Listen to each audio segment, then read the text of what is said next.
Hello everyone, welcome to our second lecture in series of ML. Today's topic is types of learning in machine learning. Main aim of machine learning is to make machine intelligent so that it learns on its own. In machine learning, we'll do continuous feeding of our data, right? So the focus of this field is learning, that is acquiring skills or knowledge from the experience. As we have discussed that in machine learning, machine will learn from its previous data or previous experiences. So this learning can be of three types: supervised, unsupervised, and reinforcement learning. Let's discuss all these three kinds of learning one by one. First is supervised learning. Supervised learning, machine learn under a guidance, like at school a teacher guided what to do or not.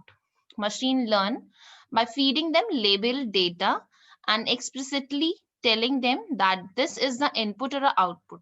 That means we'll know what will be the input and what will be the output, how the output will look like. In supervised case, training data will act as as a teacher. The training data that we'll use to make our machine learn, that will act like a teacher. So on the basis of this training data, we form a model and then we put a new input. That new input will be the actual data for which we have designed the model in it to check whether we'll get a valid output or not. We have given the three examples in this slide. Let's discuss one by one. The first example is this: a cat or a dog. We have make a machine learn about the different features of a cat or a dog. Like we'll make a machine learn how the ear of a cat will look like, how the ear of a dog will look like, how the face of a cat, how the face of a dog. So on the basis of that particular features that the machine know, that is the training data that we have feed, and on the basis of that it will predict whether it is a cat or a dog. Second example is the email spam or not. We have trained a machine about what spam or what not spam emails will look like. On basis of that particular training data, the machine will predict whether this mail is spam or not. Third example is predict the market value of a house given the square meter, number of rooms, and neighborhood, etc.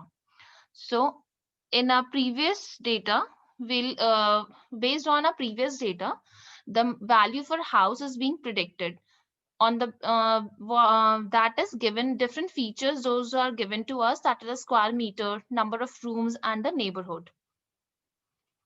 In supervised learning, an AI system is presented with data which is labeled, which means that each data is tagged with a correct label. A label data means that is correctly labeled, as we have seen the example of a cat or a dog. That is, the output is known, either it is a cat, either it is a dog, either this is a mail spam or the not spam. This is some predicted value, that is a rupee. So we will know what will be the output of the of that particular problem or that particular for that particular input. So in that, data is tagged, right? That's why it is called as a label data. Second point, the goal is to approximate the mapping function so well that we know when you have new input data that can predict the output variables y for that data. Let's take this example. As shown in example, we have initially taken some data and marked them as a spam or not spam. This label data is used by training supervised model. Once it is trained, we can list our model by testing it with a test new mail. As you can see in a picture, learner learns is given, and we'll make that machine learn about the what spam mails look like, what by giving some keywords to our machine, that if that particular keyword will come in that particular mail, mark it as a spam, or group them or classify it in a spam folder, and if that keyword will not present in that, then mark it as a not spam. or classify in a not spam folder, right? So after this, we'll give in a new mail, and on the basis of a learning, whatever learning we have given to our machine, on basis of that, it is categorizing our mail as a spam or a not spam. We can take one more example of machine learning, of machine learning, supervised learning. Like we have given a basket full of different fruits and we want a machine to classify fruit, which fruit is which. Now our first step, what our first step should be?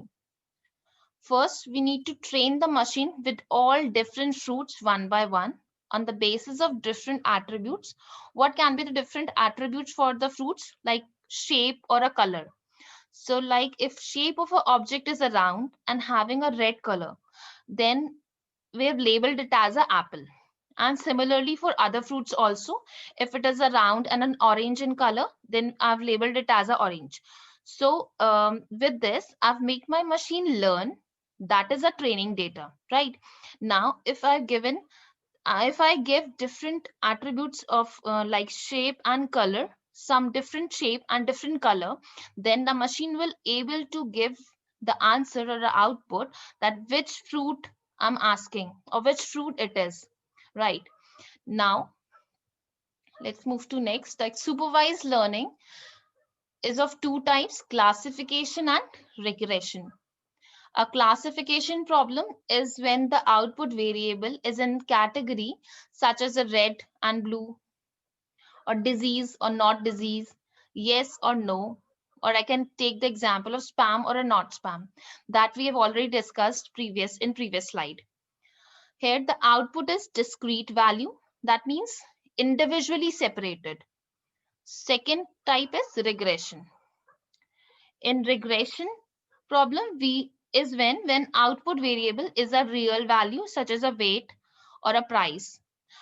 Like in it is a continuous output is in continuous form, that is a real value such as an integer or a floating point value, right? We have given example as a price or a temperature, right? So different techniques we'll study under supervised in our further ppts, like naive based, logistic regression, knn, and many more. Let's do one example to know. When you are running a company and you want to develop learning algorithm to address each of the two problems. We have given a two problem, and in this we need to know which one is a classification problem and which one is a regression problem. Let's read the problem. First problem, we have a large inventory of identical items and we want to predict how many of these items will sell over the next 3 months. So the term here is how many of these items. That means I'm talking about some number. So in regression, we have discussed that we'll talk about the real value. So here I'm talking about the real value. That means problem one is a regression problem. Problem two, we'd like a software to examine individual customer account and for each account decide if it is hacked or compromised. I'm been talking about the two classes. First one is hacked and second is compromised. Classes, that means a classification. This comes under classification problem. So let's see, right? So one problem is regression and problem two is a classification problem. Next is unsupervised learning. Unsupervised learning means to act without any supervision or without anybody's direction. That means no teacher is present.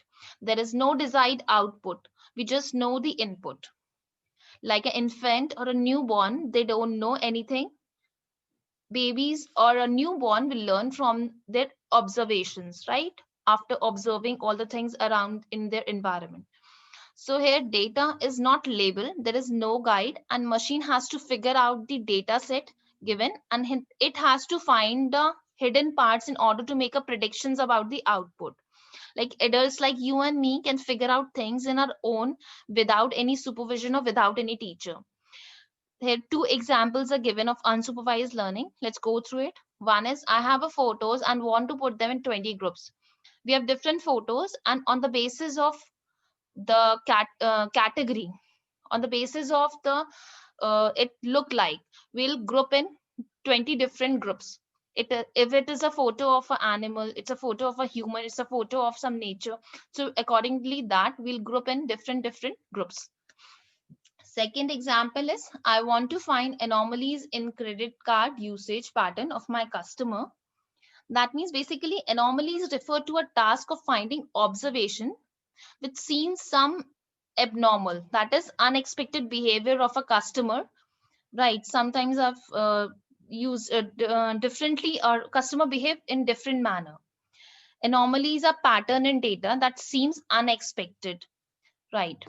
So here clustering comes under a unsupervised learning, useful for learning structures in data, hidden correlation, reduce dimensionality, etc. As example, as there can be a number of dimensions in a data set, or or training data that is provided to you, that is represented, or I can say dimensions are represented in a form of a columns. So clustering, what clustering do? Clustering actually helps in dimensionality reduction, as in some cases columns are correlated and there is some data that is redundant or unnecessary, or I can say unwanted data. What it do? It actually increases the data noise, right? We can go through this example. As I can see in a graph, first is a supervised learning graph in which I've in both the pictures there are some points which I've marked on the basis of the features or basis of the categories. And in supervised learning, one is cross and second is the circle. So here we know that these 2 points which I've marked, it belongs to cross class, it belongs to second one is belong to circle class, right? But in unsupervised learning, I've the same points, I don't know which class it belong to. I've just marked the points, but I can see that there is a difference in the points, as one point, as both the groups are far from each other. That means a point with similar feature are grouped together.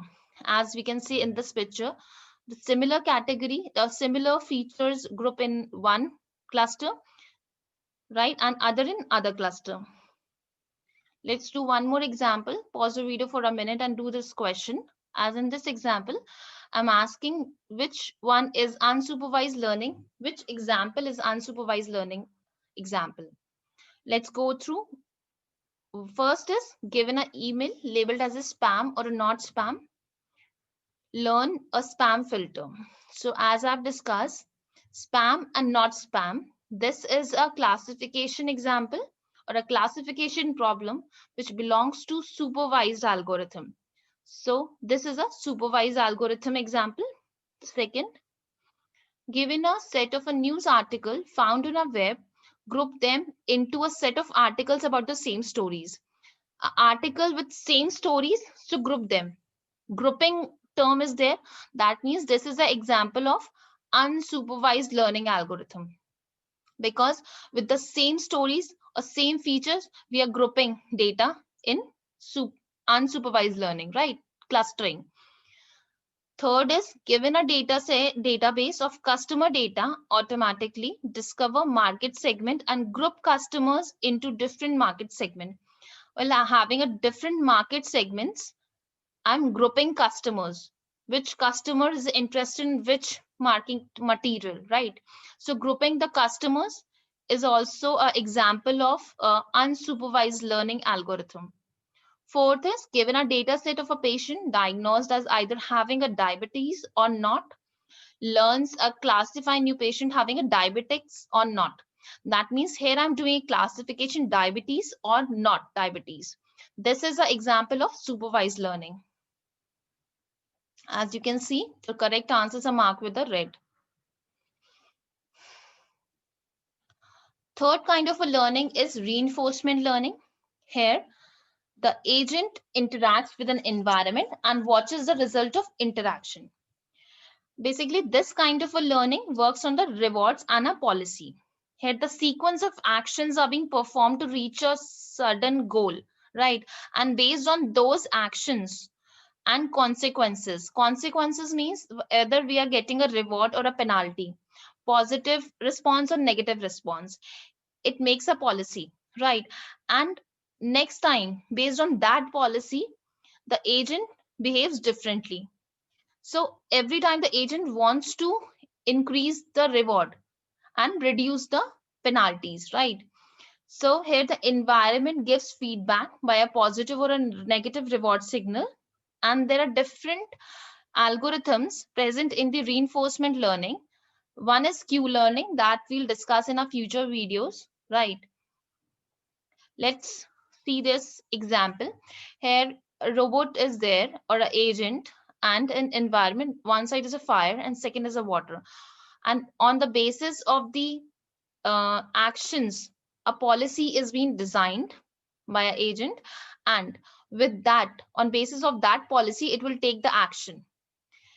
If it take the correct action, it gets the reward. Either otherwise it will get the penalty. So with that, if it takes the action and that is a penalty, so it will update the policy and iterate until an optimal policy is found. So this is the lecture for the types of learning. For more such videos, stay tuned, stay connected, and press the bell button. Thank you.